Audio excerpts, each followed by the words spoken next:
আসসালামু আলাইকুম। আমরা আছি চট্টগ্রাম রেল স্টেশন থেকে এই তো 5 মিনিটের রাস্তা। এই যে দেখেন এখানে কাঁঠালের স্তূপ। কাঁঠাল কিন্তু এখানে পিস হিসাবে বিক্রি হয় না, একদম স্তূপ আকারে বিক্রি হয়। বাগা যেটাকে আমরা বলতে পারি। আমি একটু দেখাচ্ছি এদিকে, এই যে হ্যাঁ এই যে বাগা এই এই এই এই কাঁঠালগুলো কিন্তু বিরাগের আমাদের এলাকা থেকে আসে। তারপরে এই এই এই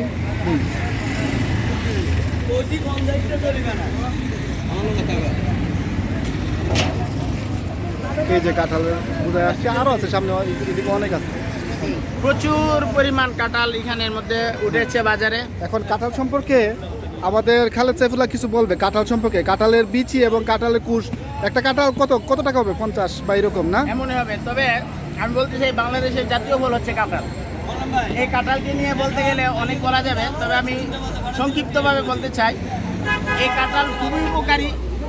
এই কাঁঠালের কুশ খাওয়ার পর যে বিচিগুলো আছে সেগুলো আমরা কাজে লাগাতে পারি। কেননা বাংলাদেশে এখন আলুর বাজার খুব গরম, আলু 70 টাকা কেজি, কিন্তু কাঁঠালের বিচি অত্যন্ত কম দাম পড়বে, 20 টাকা কেজি পড়বে। আমরা যদি কাঁঠাল ক্রয় করি, কাঁঠালের কুশ খাবো এবং এই কাঁঠালের বিচি দিয়ে আমরা তরকারি আনতে পারবো।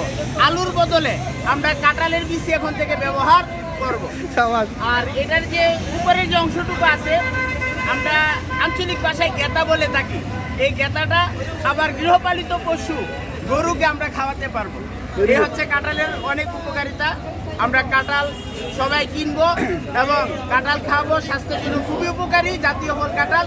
যে আচ্ছা কাকা, কাঁঠালগুলা 80 টাকাও বিক্রি করেন না? 50 টাকা, 70 টাকা, 60 টাকা, হ্যাঁ 40 টাকা এরকম বিক্রি করি। বড়টা 100, 150। মানে বেচা কেনা কিরকম? বেচা কেনা কি হচ্ছে নিয়মিত? বেচা কিনা হইতেছে। আচ্ছা ঠিক আছে, আপনাকে ধন্যবাদ। ধন্যবাদ।